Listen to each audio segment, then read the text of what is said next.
Hello everybody and welcome! In this video I will show you how to fix Bluetooth pairing issues for your headphones Urbanista Phoenix Solar.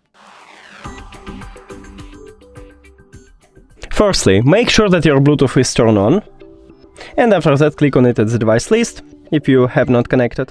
Cool. Now, if it didn't help you, we should make a soft reset. So put your headphones to the charging case, close the case, and now open it again.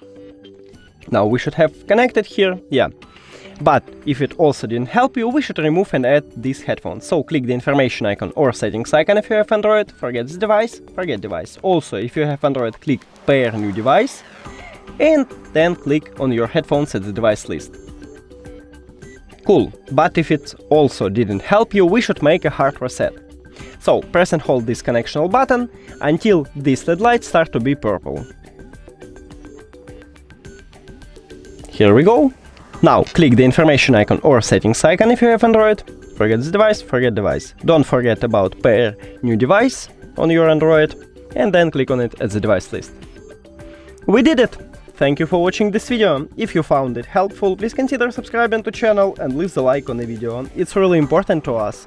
See you later!